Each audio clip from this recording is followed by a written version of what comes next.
Nice guys finish last. This tends to be a common theme or thought to people who end up in the friend zone, who don't get what they want out of their relationships, and who seem to just have this challenge connecting with people and really engaging them and developing a relationship in a way that works for both parties. This is something that is a problem and a challenge because the definition of a nice person has changed. And we usually, if you're nice, that's like a good thing. And it's like, oh, you're so nice, you're so kind, that's wonderful. And I find nice to sometimes be a bit of an insult, derogatory term. It's something that you don't want to be defined as, because nice people tend to be a bit weak-willed, pushovers. They're kind of expecting something for nothing, and they're not operating in a way that allows both parties to understand, I want a relationship with you. So I'm Latia, and I'm a confidence coach with sex and attraction as my focus. And I have done research around why nice guys finish last from reading an article when I was in elementary or middle school, probably. And it was a Yahoo article from years ago. And I remember learning that there was this theme where a nice guy tends to be overly available, tends to always be accessible, and the woman ends up taking this person for granted. So with that, I guess that image in mind, that it's not like the thing that makes guys that seem like a-holes as such is that they tend to prioritize themselves and their agenda. The woman has to fit in the cracks, and they have a sense of self. So today I will be going over what are kind of the top 3 things that make people unsexable. Like, what is it that people do that would prevent me from wanting to pursue them or a relationship with them or have a dick appointment with them? As someone asked me recently that they would like to qualify for one, I don't like to tell people exactly what it takes, because that to me shows me that you're not gonna be fun in the bed. Like, that's a start. But aside from that point, there are at least 3 main things that people do that are just turnoffs. And one of them is not listening and engaging in the conversation. Listening to someone is a skill and an art, and it requires practice. If you do not listen to the person that you are talking to, understand what they like, what they don't like, and really know them as a human being, you're very unlikely to get it. It is a basic skill, and I see so many people who don't establish rapport before they try to make a sale. So you push your video on me and you tell me there's something fun at the end of it, but you don't tell me what the video is about. I don't want to waste my time watching something that is not geared towards me, will not value my life, and does not make something better for me. So why can't you get to know me and what I really need and have a conversation and sell me on it? I want you to make me want the video. Why do I need this? Why is your offer better than anyone else's? Why would I waste my time listening to you? Like, if it's not adding value to my life, it's a waste of my time. And I'm getting to a point of sovereignty and just luxurious for myself.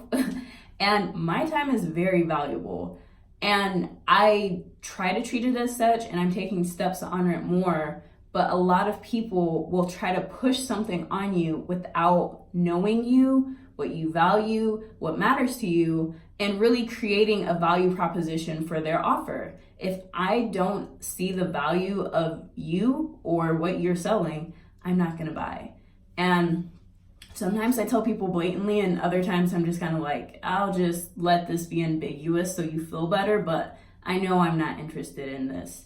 So if you're not able to establish a genuine connection with the person where you listen to them and you understand them and you are with them, you're likely not to get very far. Even if you ask for what you want, you're probably not going to hear their answer, and you're going to start creating all this nonsense like, oh, she says she'd never sleep with me in her life, but she don't know. I will prove her wrong. It's like, no, it's a no. Just let it be no. That's also part of this in communication. No means no. And not in a coy, it can't be, but let the person speak for themselves and don't assume. Another thing is when you are a pushover and a people pleaser. That is so not attractive. I don't want you to assume you know what I want, to try to think for me, to figure out stuff for me. Like, you're not here to just blindly serve people. So why are you trying to cater to me, who you recently met and you don't know me well enough, but you're bending over backwards doing stuff that like is out of your character? That to me is so off-putting. I don't like when it just feels, there's just, if you're doing something to make yourself feel like you're a good person and you're like trying to please people and you're a pushover, and anytime someone asks for you, you're always there, that's not cute. That is such a turnoff. That is being the guy who is there when a girl breaks up with her boyfriend and you're always the person she cries to, and you're always the person who will buy her ice cream and take her out and treat her well. That is, I don't even know if that's a real friendship. If you're only there as a buffer or a cushion and just being emotionally abused, that's not cute. It's not fun to have someone who just is always willing and eager. And I don't say that in the sense that if you are friends and you are genuinely there for them and supportive, there's a difference between that and trying to force a friendship where it doesn't exist. So my best friend, I go to when I have problems. I go to when I'm happy. I go to all the time. Like, this person makes me feel like a great human being, and I love spending time with them. And that is a joy and an honor and something I treasure.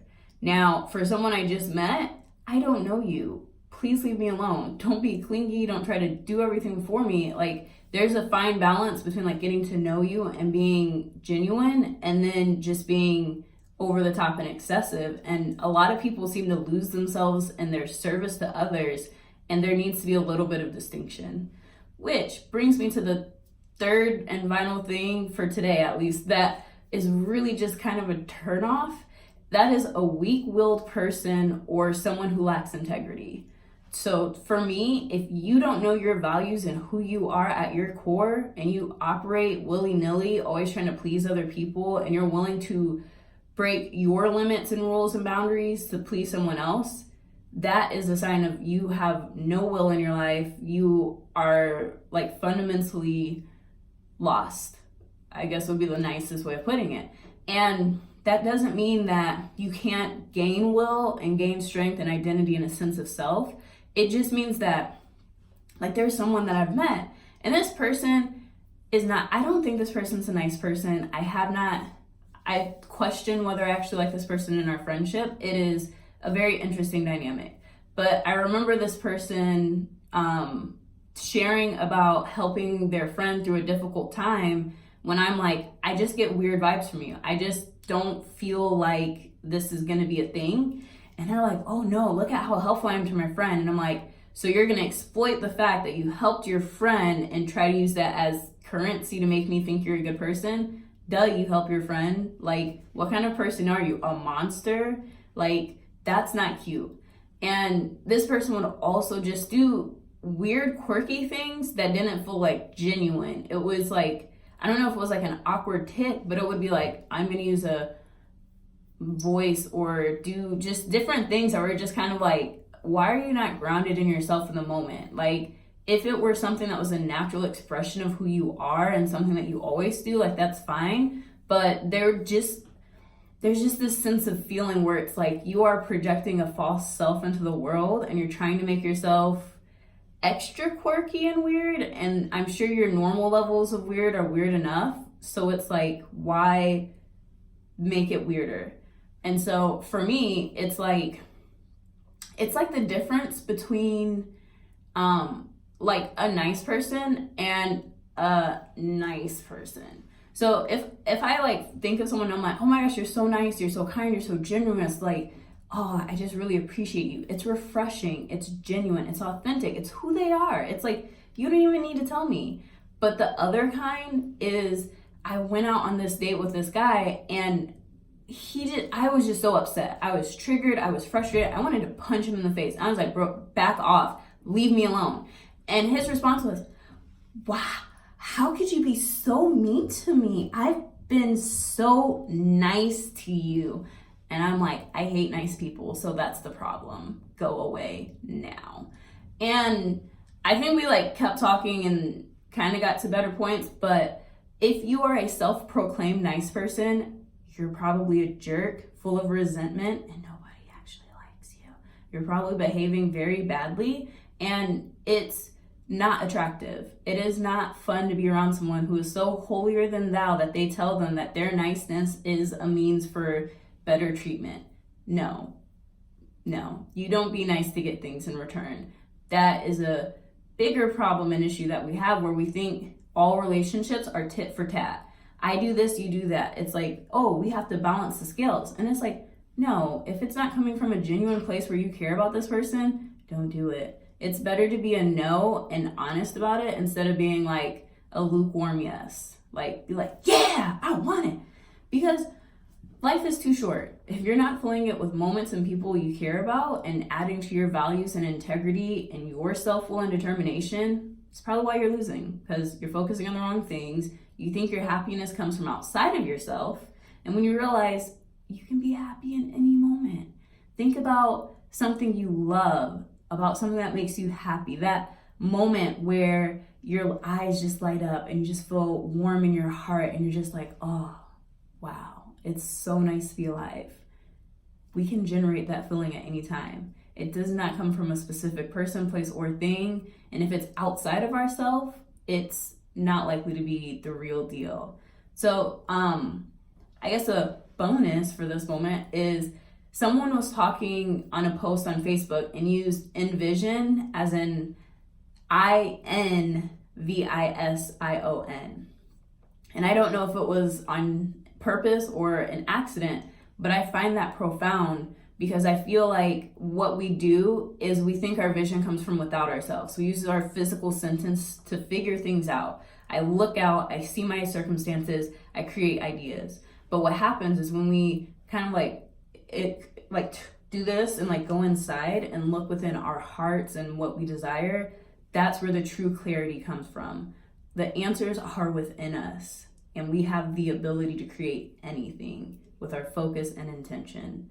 So 3 things that would keep me from sleeping with you are if you don't listen and are a poor communicator, if you are a pushover, people pleaser, and if you are weak-willed and lack integrity. Those are just 3 not sexy, fundamental character traits where if I don't feel like you know who you are and are out on a mission in the world and you're gonna get it done, like warrior focus, these are my goals, this is what I'm about, I don't want it. And it's not because of influence or power, it's because of attraction and clarity.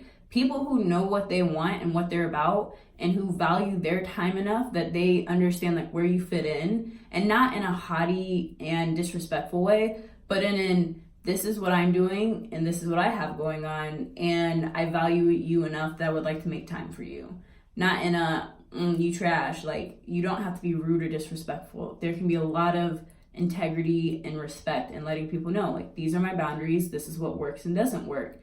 And it's going to take time to practice, but the more that you can honor yourself as a sovereign leader of your life, the more power you get. And I'm human and I'm working on it too, yet I have accomplished things where I wanted to live in New York and I live in New York. I had recently thought that I wouldn't move in till I was in my 30s and I'm just turned 28.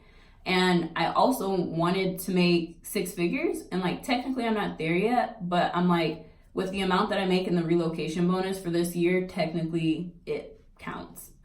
And I've also wanted to start a business for years, and I recently started an LLC. And so there are if you have faith and you believe in it and you take the steps to learn, educate yourself, and figure it out and just trust, it is possible for you. If you can imagine it, you can believe it, you can achieve it, you can receive it. It is possible.